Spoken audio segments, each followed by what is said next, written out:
भाई जो गुरु वचन पे डट गए, कट गए फंद 84 के, कट गए फंद 84 के, कट गए फंद 84। अरे उदाहरण आपको बताता हूँ, एक राम राय नाम का, उसे झुमकरा भी कहते थे, जैसे गांव में दूसरा नाम रख लिया कर। उसको पता चला कि छुड़ानी में कोई महापुरुष महात्मा रहता है, उसने ऐसी गजब की वाणी बोल रखी। क्योंकि गरीबदास जी का कोई शिष्य उनके गांव के जोड़ पे सुबह सुबह स्नान करके तालाब पे बैठ कर सुबह सुबह ब्रह्म वेदी का पाठ करे था। वो भी वहां गया सुबह फ्रेश होने के लिए।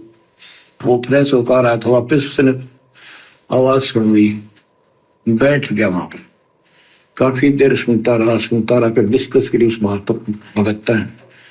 क्या ये उससे पूछा कि क्या ये महात्मा अब भी यहाँ पर जीवित है, ये जिन्हें वाणी लिखी है?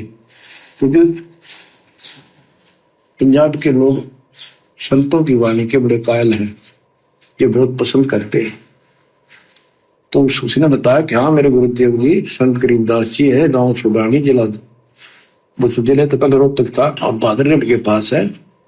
ये गांव आस पास सारे लिखवा लिए उसने सोचा भी ऐसे महापुरुष से मिलना चाहिए। उसने सोच रखा था, महात्मा की कल्पना कर रहा था वो, बड़े बड़े सिर पर जटा होगी और लाल पीले कपड़े पहन रखे होंगे, गले में माला होगी, तिलकला रखा होगा, धुआं धनाला रखा होगा और बड़ा पहुंचा हुआ संत मिलेगा। वो घर पर तीन चल के वहां से पैदल छुड़ानी गांव में पहुंचा, पूछ पाछ के सुबह सुबह पहुंचा। वो सुबह पहुंचा तो घर गया, घर पे कुछ 5-4 बाहर के दूर के भगत आए बैठे थे। वो रोज ही आते थे, कुछ वहां सेवा करते थे, उनके घर पे चर्चा करते थे भगवान। उनसे पूछा भाई गरीबदास कहाँ है, महाराज जी कहाँ है, बाबा जी? उन्होंने बता दी वो खेतों में गए हैं, ये आ जाओ बैठ जाओ, आ जाएंगे आएंगे। कितनी देर में आएंगे भाई ये नहीं पता, मौज है उनकी, आओ तो ही आ जाओ, ना हो तो 12 बजे तक ना हो, बैठ कर मालिक का भक्ति करे, कोई मिल गया उसमें समझाने लग जाते। वो बोला भाई मैं वहीं मिलूंगा।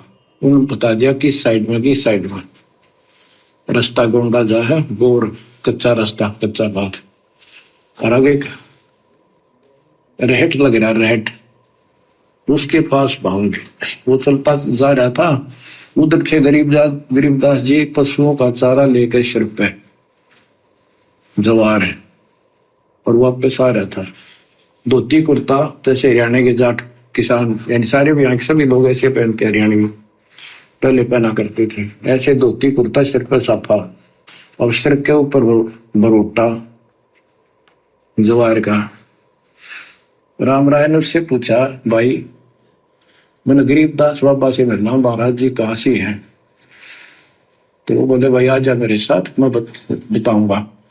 भाई मैंने सुना इधर आए हुए हैं, हाँ वो जा दिए वापस आ जा, मैं उन्हें बुला दूंगा तेना आ जा। वो ले गया, उनको पता था मालिक को गरीबदास जी को। जब मैंने बता दिया कि मैं हूँ गरीबदास तो यहीं से वापस हो जाएगा भगत। क्या कह रहे हैं गुरुदेव? गरीबदास जी ने सोचा यदि मैंने ये कह दिया कि मैं ही गरीबदास हूं तो ये राम राव यहीं से वापस चला जाएगा पंजाब, क्योंकि ये तो अपने मन में ये सोच के आया है कि बाबा जी कोई पीताम्बर पैर रखा होगा, कोई लंगोटा बांध रखा होगा, कोई दाढ़ी मूछ होगा या चुंडित मुंडित होगा, कोई चिमटा होगा, धूना लगा के बैठा होगा। अगर मैंने इसको बता दिया कि मैं ही गरीबदास हूं, इसी समय वापस निकल लेगा, क्योंकि परमात्मा गरीबदास जी राम राय की सोच से परिचित थे कि इसके मन में क्या चल रहा है परमात्मा को लेकर। ठीक इसी प्रकार सतगुरु रामपाल जी भगवान ने सन 1994 से भक्ति मार्ग की शुरुआत की और सतगुरु ने स्वयं कबीर परमात्मा होते हुए भी अपने आप को कभी ये नहीं कहा कि मैं कबीर हूं, मैं भगवान हूं, मैं परमात्मा हूं, क्योंकि मालिक को आप और हमारी छोटी सोच का पता था कि ये मुझ रामपाल दास को कबीर भगवान के रूप में फिलहाल स्वीकार नहीं कर पाएंगे और ये मेरे सत्संग भी नहीं सुनेंगे, दोबारा सत्संग में आएंगे भी नहीं, ये चले जाएंगे। इसलिए परमात्मा ने हमें भक्ति पर लगाए रखने के लिए कि एक बार मेरे से जुड़ो तो सही।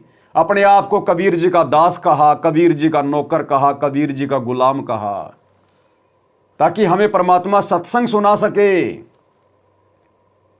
और हम लोग भाई और बहनों नित्य नियम में पढ़ते हैं, एक वाणी आती है, पीतांबर ताखी दर्यो बाणी बाणी शब्द रिसाल, पीतांबर ताखी दर्यो बाणी शब्द रिसाल, कि जब वो परमात्मा कबीर जी धरती पे आएगा कलयुग की बिचली पीढ़ी में, वो परमात्मा पीतांबर ताखी दर्यो, पीतांबर यानी लाल पीले गेरवे कपड़े, उनको ताखी यानी एक अलमारी में रख देगा, यानी उनको नहीं पहनेगा, और एक साधारण आदमी की तरह, साधारण संत की तरह, साधारण व्यक्ति की तरह, साधारण वेशभूषा में अपना ज्ञान देगा। वो अपना शब्द प्रदान करेगा, शब्द से मुक्ति होगी, ज्ञान से जीव का आत्म कल्याण होगा, उद्धार होगा। वो आडंबर नहीं करेगा, पाखंड नहीं करेगा। पीतांबर ताखी धर्यो बाणी शब्द रिसाल। तो वर्तमान में कौन है? गरीबदास जी कौन थे? स्वयं कबीर परमात्मा। क्या कोई चोटी थी? कोई लंगोटा बांधते थे? लाल कपड़े पहनते थे? साधारण वेशभूषा में। आज सतगुरु रामपाल जी परमात्मा साधारण वेशभूषा में। तो हमने ज्ञान से पहचान करनी पड़ेगी। संत की पहचान उसके कपड़े नहीं होते, उसके बाल नहीं होते, उसका चिमटा नहीं होता। संत की पहचान होती है उसका तत्व ज्ञान, उसका अमर ज्ञान, उसके द्वारा जो सुख मिलते हैं उससे जीव पहचान करेगा। तो गरीबदास जी ने सोचा कि अगर मैंने बता दिया कि मैं गरीबदास हूं तो इसी समय वापस चला जाएगा, मेरी एक बात नहीं सुनेगा। तो इसी प्रकार गुरुदेव ने अपने आप को कबीर का दास कहा कि अगर मैंने कह दिया कि मैं कबीर हूं तो कोई भी मेरी बात नहीं सुनेगा। और सतगुरु ने समय का इंतजार किया कि मैं अपने बच्चों को इस ज्ञान में इतना रंग दूंगा, एक ना एक दिन ये खुद ही निर्णय कर लेंगे कि हमारे गुरु जी कौन है। और सौभाग्य वो निर्णय केवल आप और हम सत्सेवक भाई बहन कर पाए, ना कि गुरुदेव का परिवार, ना कि एक कोऑर्डिनेटर, ना कि गुरुदेव के परिवार के पीछे अंधी होके चल रही संगत। मतनाजा वो ले गया, उनको पता था मालिक को, गरीबदास जी को। जब मैंने बता दिया कि मैं हूं गरीबदास तो यहीं से वापस हो जाएगा भगत।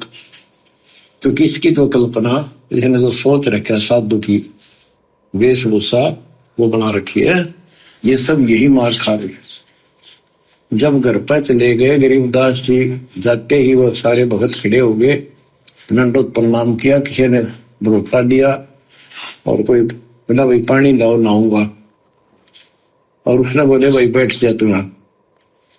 सरदार जी बैठ जा, गरीबदास जी ने बैठा दिया। तो उसने तो बोल गरीबदास इधर उधर हो गए, थोड़े से कपड़े लेने गए नहाने के लिए। एक से पूछा भाई गरीब महात्मा कौन सा है?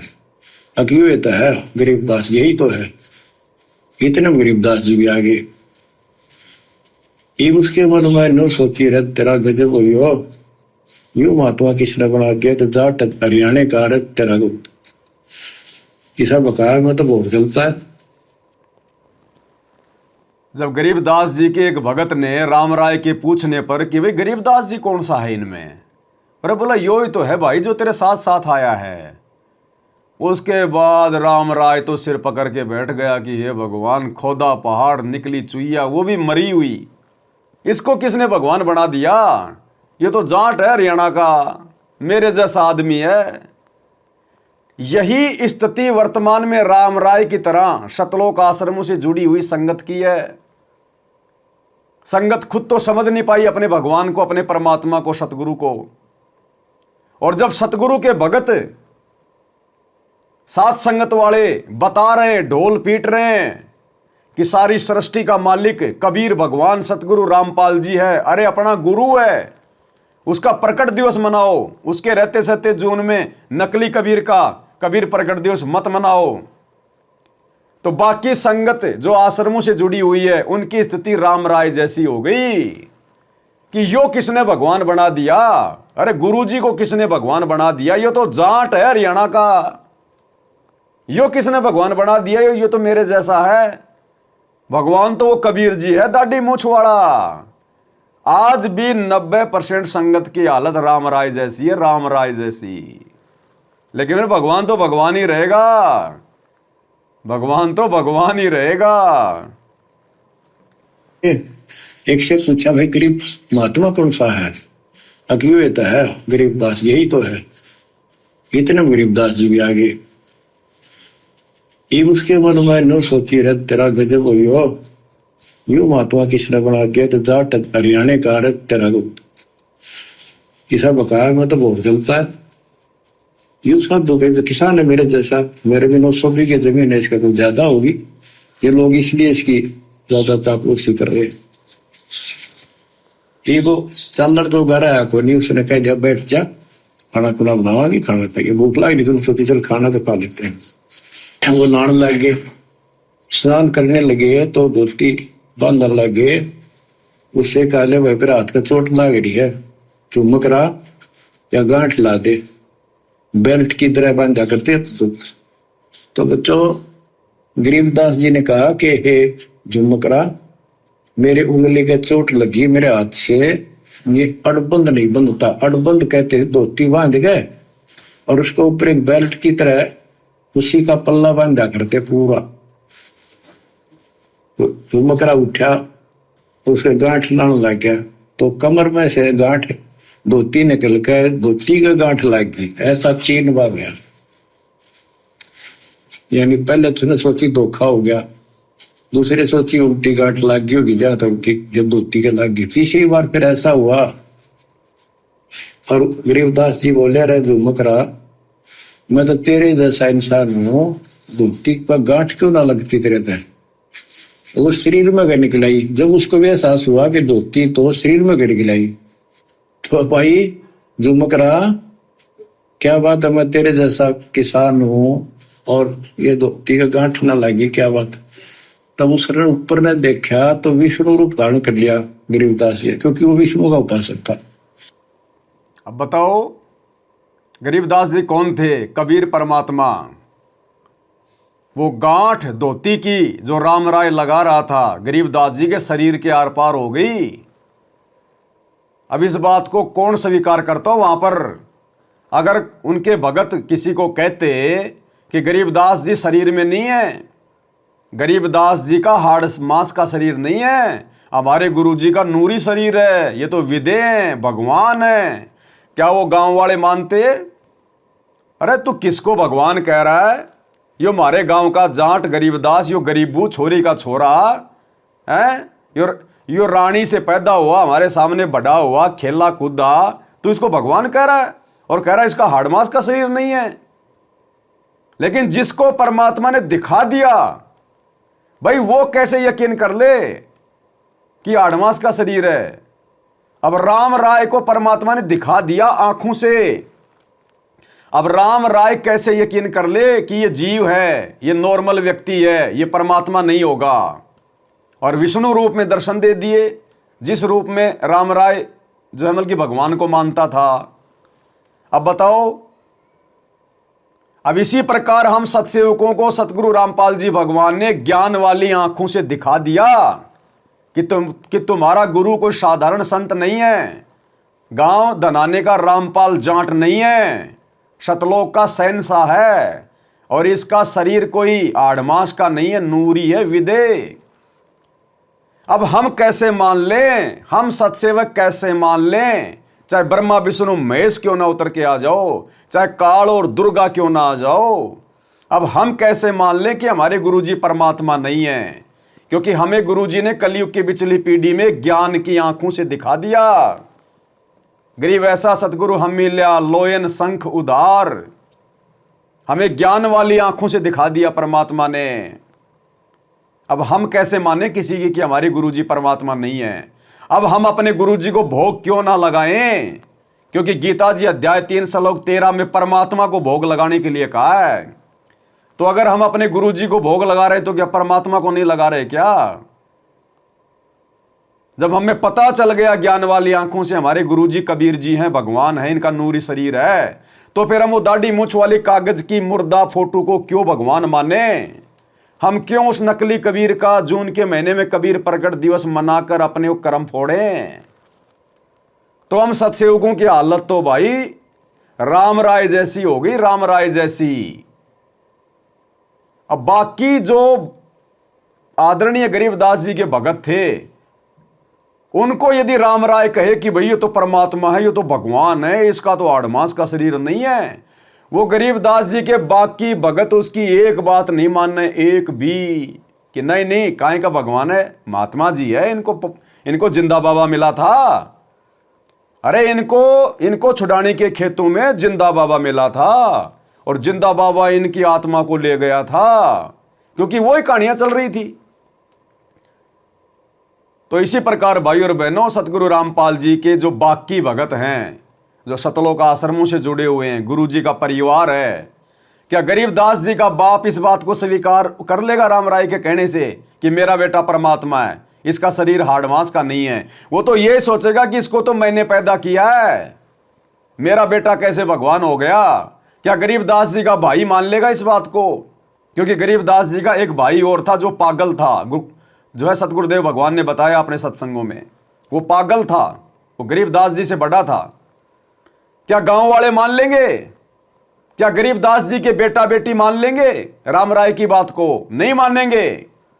ठीक इसी प्रकार दुर्भाग्य सतलोक आश्रम मैनेजमेंट हरियाणा का, कोऑर्डिनेटरों का, गुरुजी के बेटा बेटी, भाई बंधु रिश्तेदारों का, लाखों की संगत का, जो हम सत्सेवकों के द्वारा इतने वीडियो बनाने के बाद, इतने सारे प्रमाण देने के बाद नहीं स्वीकार कर रहे और उसी डाडी मूछ वाले कबीर को भगवान मान रहे हैं, उसका जून के महीने में कबीर जो है प्रकट दिवस मना रहे हैं, उसी की फोटो अपने दरबार में रखे हुए हैं।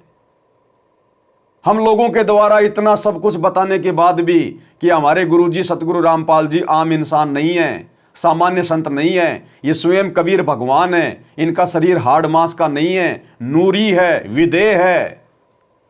लेकिन भाई और बहनों, अब कैसे यकीन दिलाएं उनको? नहीं हो सकता। वो तो परमात्मा ने जिसको दिखाना है, जिस पे मेहर करनी है, उसी को विश्वास दिलाएगा। उस समय राम राय को दिखाना था, राम राय पे मेहर करनी थी, उनके बाकी भक्तों पर वो मेहर नहीं हुई। तो वर्तमान में गुरुदेव ने ज्ञान वाली आंखें अपने सत्सेवक बच्चों की खोलनी थी, अपने परिवार की नहीं खोलनी, बाकी संगत की नहीं खोलनी थी। इसलिए आज उनको विश्वास नहीं हो रहा कि हमारे गुरुजी परमात्मा है, और हम सत्सेवकों ने दृढ़ विश्वास कर लिया और बाकी सब फोटोओं को घर से बाहर कर दिया और अपने गुरु को परमात्मा मान के घर में आसन लगा दिया। और गीता अध्याय 3 श्लोक 13 के अनुसार सर्वप्रथम उनको भोग अर्पण करके फिर जो है प्रसाद बन जाता है, उसको हम ग्रहण करते हैं। तो भाई और बहनों, ये है वो स्थिति, ये है मेन मुद्दा कि सतगुरु जिस पे दया करेगा, जिस पे मेहर करेगा, उसी को अपने परमात्मा वाले दर्शन करवाएगा। तो हम सत्सेवकों पर मेहर करी गुरुदेव भगवान ने अपनी पहचान करवाने की, क्योंकि सतगुरु को कोई पहचान नहीं सकता। सतगुरु जिस पे मेहर करेगा उसी से अपनी पहचान करवाएगा। इसलिए हम लोग दिन रात अपने गुरुदेव की महिमा करते हैं, गुणगान गाते हैं, और इसलिए सतगुरु पल पल हम सत्सेवकों के साथ में पल पल। अरे शहरों में हो सकता है लाइट 1-2 सेकंड के लिए झटका मार जाए, ये सतगुरु रामपाल जी 1 सेकंड के लिए भी झटका नहीं मारता अपने भगत से। इसलिए हमारा दृढ़ विश्वास अपने गुरुदेव भगवान में, इसलिए हम चिल्ला रहे हैं, थूक बिलो रहे हैं दिन रात कि ये मौका बाद में नहीं मिलेगा फिर सतगुरु महिमा का। अरे महापुरुष के जाने के बाद तो दुनिया महिमा करती है, उनके नाम के आश्रम बनाती है, मंदिर बना देती है, फिर क्या मिलेगा? टट्टू, कुछ नहीं मिलेगा। जो मिलेगा सतगुरु के रहते सहते मिलेगा। और यही बात सतगुरु रामपाल जी भगवान आज से नहीं, सन 1994 से कहते हुए आ रहे हैं कि मेरे यहां से जाने के बाद फिर तुम्हें क्या मिलेगा? टट्टू मिलेगा, टट्टू। जब महापुरुष होता है उस समय तो उसको मानते नहीं, उसको पूजते नहीं, और उसके जाने के बाद उसकी मंडी बनाएंगे, उसके मंदिर बनाएंगे। तो गुरुदेव कह रहे मेरे जाने के बाद क्या मिलेगा? टट्टू मिलेगा, टट्टू। क्या कह रहे हैं परमात्मा? जब आओगे जब ये उदास डालेगा, काम के काम आओगे यहाँ पे, पर ये जब क्या कह रहे हैं परमात्मा? ये पूरा देश आवेगा, ये गांव के गांव आएंगे यहाँ पे। कब? जब ये दास यहां से जा लेगा, जब सतगुरु रामपाल जी भगवान यहां से प्रस्थान कर जाएंगे, उसके बाद ये दुनिया जागेगी, ये संगत जागेगी। लेकिन परमात्मा कहते हैं बाद में के फायदा, बाद में के मिलेगा? टट्टू मिलेगा, टट्टू। यानी फिर मोक्ष नहीं है गुरु के जाने के बाद। और गुरुदेव कह रहे हैं सौभाग्य है उनका जो वर्तमान में जाग गए, जैसे हम सत्सेवक जान गए, भगवान को पहचान लिया, सौभाग्य हमारा। ध्यान से सुनिए। काम के काम आओगे यहाँ पे, पर ये जब आओगे जब ये उदास डालेगा। काम के काम आओगे यहाँ पे, पर ये जब आओगे जब ये उदास डालेगा। काम के काम आओगे यहाँ पे, पर ये जब आओगे जब ये उदास डालेगा। फिर और मंडी बनाओगे और मंदिर काटेंगे और बेगन तार देंगे, फिर यहाँ के टट्टू होगा, कुछ भी नहीं होगा। अब संत चला जा और उसके जैसे वैद्य मर जा। अब जिंदा जब जीवित है, जब दवाई दो, नब्ज देखेगा, सारी विधि बतावेगा तो बेड़ा पार होगा। और वो चला जा फिर पाछा से उसकी मूर्ति बना लो, छोटा मंदिर बना लो और घंटी बांध लो, वो लाभ नहीं हो सकता आपको। तो ये हमारे अंदर बाद में जागरण की आदत है। वर्तमान में जो जागेंगे वो बहुत भाग्यवान और पुण्यकर्मी प्राणी है। सत्कर्माना वर्तमान काम के काम आओगे यहाँ पे, पर ये वर्तमान में जो जाग गए वो बहुत ही भाग्यशाली और पुण्यकर्मी आत्मा है। तो वर्तमान में कौन जागा? वर्तमान में कौन समझ पा रहा अपने गुरुदेव भगवान को? किसने परमात्मा माना है? कौन भोग लगा रहा है? किसने उस नकली कागज के टुकड़े कबीर की फोटो को फाड़ फाड़ के फेंका है? सत्सेवकों ने। तो गुरुदेव कह रहे हैं जो वर्तमान में जाग गया मेरे रहते सहते, वो अपना मोक्ष करवा लेगा। नहीं, बाद में तो पूरी दुनिया जागती है, बाद में क्या मिलेगा? टट्टू, यानी बाद में मोक्ष नहीं है। और गुरुदेव ने एग्जाम्पल दे दिया कि जब तक डॉक्टर जीवित है, हाथ देखेगा, नब्ज देखेगा, इलाज करेगा, रोग मुक्त करेगा। और डॉक्टर मर जाए फिर उसकी मूर्ति बना लो, चाहे कुछ भी कर लो, फिर क्या मिलेगा? कुछ नहीं मिलेगा। तो यही तो दास बार बार कहता आ रहा है कि जब तक सतगुरु रामपाल जी भगवान के चरण कमल धरती पे हैं, तभी तक हम मोक्ष प्राप्त कर सकते हैं। एक बार सतगुरु के यहां से जाने के बाद इनकी भक्ति चलेगी, इनका मार्ग हजारों साल चलेगा, लेकिन मोक्ष नहीं मिलेगा। गुरुदेव क्या कह रहे हैं? बाद में क्या मिलेगा? टट्टू। स्पष्ट कह दिया मालिक ने। एक बार और सुन लो अगर किसी ने ढंग से नहीं सुना है तो। काम के काम आओगे यहाँ पे, पर ये जब आओगे जब ये उदास डालेगा। काम के काम आओगे यहाँ पे, पर ये जब आओगे जब ये उदास डालेगा। काम के काम आओगे यहाँ पे, पर ये जब आओगे जब ये उदास डालेगा। फिर और मंडी बनाओगे और मंदिर काटेंगे और बेगन तार देंगे, फिर यहाँ के टट्टू होगा, कुछ भी नहीं होगा। अब संत चला जा और उसके जैसे वैद्य मर जा। अब जिंदा जब जीवित है, जब दवाई दो, नब्ज देखेगा, सारी विधि बतावेगा तो बेड़ा पार होगा। और वो चला जा फिर पाछा से उसकी मूर्ति बना लो, छोटा मंदिर बना लो और घंटी बांध लो, वो लाभ नहीं हो सकता आपको। तो ये हमारे अंदर बाद में जागरण की आदत है। वर्तमान में जो जागेंगे वो बहुत भाग्यवान और पुण्यकर्मी प्राणी है। सत्कर्माना जब आओगे जब ये उदास। तो भाई और बहनों, विश्वास हो जाना चाहिए। सिर धड़ की बाजी लगाने का समय है, सिर धड़ की बाजी लगाने का। एक तरफ हो जाओ। हमारा भला कोऑर्डिनेटरों से नहीं होगा, गुरुजी के काल प्रेरित परिवार से नहीं होगा, सतगुरु से होगा। और सतगुरु ने हमें भक्ति की पूरी खुराक दे दी, तीनों समय की आरती दे दी, सत्संग दे दी, नियम दे दिए, मर्यादा दे दी, सब कुछ दे दिया सतगुरु ने। अब उनके परिवार से क्या ले रहे हो? टिंडे। कोऑर्डिनेटर क्या देंगे तुम्हें? टिंडे, सिवाय मर्यादा तोड़वाने के कुछ नहीं दे सकते। और इस बहम में मत रहना कि गुरुजी ने अपने नाम की डीवीडी बना दी, नाम देते रहेंगे, पार होते रहेंगे गुरुजी के जाने के बाद। हैं? अरे डॉक्टर के मरने के बाद में हॉस्पिटल में कैंची भी होती है, उस तरह भी होता है। सारे ऑपरेशन करने के औजार होते हैं, लेकिन डॉक्टर के बिना ऑपरेशन कौन कर देगा? कौन ऑपरेशन कर देगा डॉक्टर के बिना? सारे औजार वहीं रहते हैं उसके मरने के बाद। तो गुरुजी के सतलोक जाने के बाद ये डीवीडी भी रहेगी, सब कुछ रहेगा। ऑपरेशन करने वाला तो नहीं है। तो इसी प्रकार भैया अपना ऑपरेशन करवा लो गुरुजी के रहते सहते, बाद में कुछ नहीं मिलेगा। जो गुरु बचन पे डट गे, कट गे फंद 84 के, कट गे फंद 84 के, कट गे फंद 84 के। भाई जो गुरु बचन पे डट गे, कट गे फंद 84 के, कट गे फंद 84 के, कट गे फंद 84 के। भाई जो गुरु बचन पे डट गए